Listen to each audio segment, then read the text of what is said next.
네, 오늘 저희는 여러분께서 보내주신 자료죠. 국제과학기술경진대회 ISF 분석 논문을 좀 깊이 들여다보려고 합니다. 이걸 보면서 국내 과학경진대회가 어떻게 더 발전할 수 있을지 그런 시사점을 찾아보는 게 목표인데요. ISF가 도대체 왜 성공적인 모델로 평가받는지 그 핵심 요소를 한번 같이 파헤쳐 보시죠.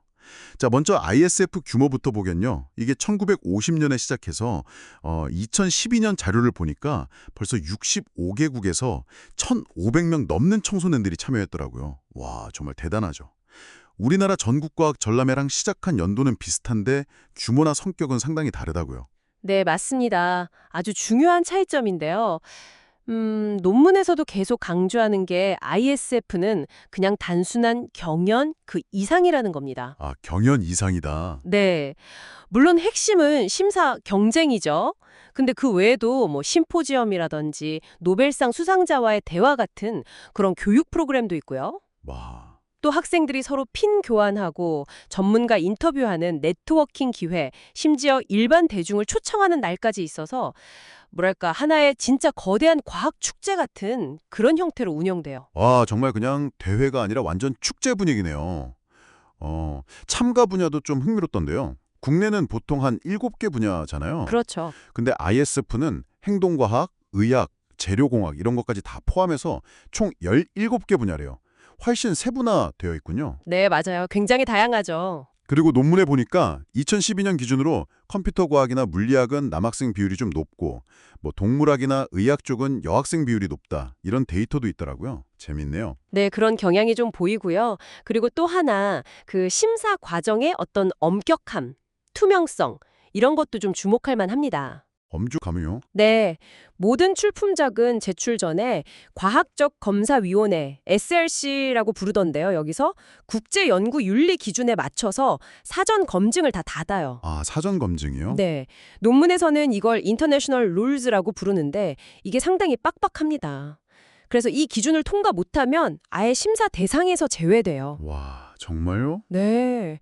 실제로 2012년에 한국 출품작 중에서도 동물 실험 규정 위반으로 심사에서 제외된 사례가 있다고 논문에 나와 있더라고요. 야, 윤리 기준을 정말 중요하게 생각하는군요. 그럼 심사 항목은 어떤가요? 심사 항목도 굉장히 구체적인데요. 창의성이 30점, 과학적 사고나 공학적 목표 이게 또 30점, 그리고 뭐 완벽성 15점, 기술 15점, 명확성 10점 이렇게 총 100점 만점인데 아, 창의성이랑 과학적 사고가 비중이 제일 크네요. 그렇죠. 각 항목별로 뭘 평가하는지도 아주 상세하게 기술되어 있어요. 결국은 아이디어랑 그 과정 자체를 중요하게 본다는 거죠. 그렇군요. 그리고 또 그 심사의 공정성을 높이려는 장치도 좀 인상적이에요. 학생 한 명당 평균 한 7명 정도의 심사위원과 개별 인터뷰를 진행하고요. 7명이요? 와. 네. 그리고 심사위원들끼리 점수 차이가 너무 크면 안 되니까 점수 통계랑 순위 자료를 같이 보면서 합의를 통해 수상자를 결정한다고 합니다. 아, 합의를 하는군요. 네. 근데 더 놀라운 건 이 심사위원들이 전부 박사학위 소지자 같은 전문가들인데 자원봉사 형태로 참여하고 모든 경비를 자비로 부담한대요. 네, 자비로요. 이야, 이건 정말 대단한데요. 그렇죠. 정말 과학 교육에 대한 어떤 헌신 이런 게 느껴지는 부분이죠. 그런 엄격하고 공정한 과정을 거치니까 당연히 결과물의 수준도 높을 수밖에 없겠네요. 그 2012년 최고상 받은 학생, 잭 안드라카라고 했나요? 네, 맞습니다. 15살에 췌장암 조기 진단 센서를 개발했다니 정말 놀랍습니다. 네, 수준이 정말 높죠. 그리고 출품작의 한 20% 정도는 특허 출연 중인 거나 등록된 상태라고 하니까요. 와, 이게 단순한 학생 과제 수준을 넘어선다는 걸 확실히 보여주는 거죠. 네. 자, 그럼 이런 ISF 사례가 우리나라 전국과학 전람회랑 비교했을 때 어떤 시사점을 줄 수 있을까요? 논문에 비교표가 잘 나와 있던데요. 네, 표 14를 보시면 몇 가지 핵심적인 차이가 딱 보입니다.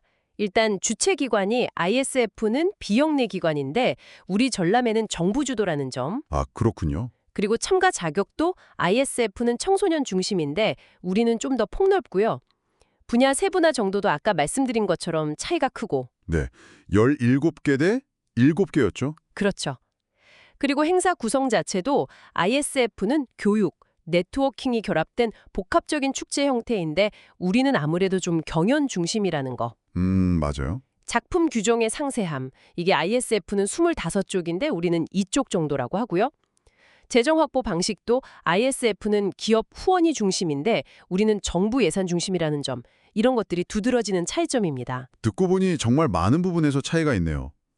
그렇다면 이런 분석을 통해서 우리가 얻어야 할 가장 중요한 시사점, 뭐라고 정리할 수 있을까요? 몇 가지 방향을 좀 생각해 볼 수 있을 것 같습니다. 첫째는 역시 그 국제적인 수준의 연구윤리 기준을 우리 대회에도 좀 더 적극적으로 도입할 필요가 있지 않나 하는 점이고요. 네, 윤리 기준 강화. 둘째는 단순 견생을 넘어서 학생들이 좀 배우고 또 서로 교류할 수 있는 그런 기회를 더 많이 만들어야 한다는 것. ISF처럼요. 교육과 네트워킹 기회 확대. 그렇죠. 그리고 셋째는 장기적인 안목에서 좀 전문성을 가진 비영리 기관이 대회를 지속적으로 운영하고 또 기업이나 사회의 참여를 적극적으로 이끌어내는 그런 모델을 한번 고민해 볼 필요가 있다는 점입니다. 아, 그 ISF의 선순환 구조라는 말이 참 인상 깊었어요. 참가했던 학생들이 나중에 전문가가 돼서 다시 심사위원이나 멘토로 참여하고 또 기부로도 이어지고. 네, 바로 그겁니다. 그게 정말 중요한 포인트예요. 단발성 행사가 아니라 참가자들이 계속해서 이 생태계 안에서 성장하고 기여하는 그런 지속 가능한 시스템을 만들었다는 거죠. 장기적인 안목이 정말 중요한 것 같습니다. 그렇군요. 엄격한 기준, 그리고 풍부한 교육과 교육 기회, 마지막으로 지속 가능한 운영 시스템. 이게 핵심이었네요. 네, 논문에서는 그렇게 분석하고 있습니다. 오늘 국제과학기술 경진대회 ISF 분석 자료를 통해서 성공적인 과학 행사의 요건들을 쭉 살펴봤습니다. 엄격함, 풍부함, 그리고 지속 가능성, 기억해 두면 좋겠네요. 네, 여기서 마지막으로 여러분께 한번 생각해 볼 만한 질문을 던져드리고 싶습니다. 논문에서도 강조했듯이 ISF는 참가 경험이 미래의 어떤 교육, 기부나 멘토링으로 이어지는 선순환 구조를 성공적으로 만들었잖아요. 네, 그랬죠. 그렇다면 우리나라의 과학 행사들은 어떻게 하면 좋을까요?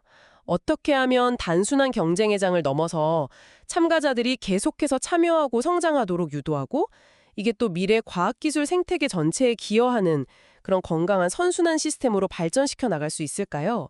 이 질문을 여러분께 한번 남겨드리고 싶습니다.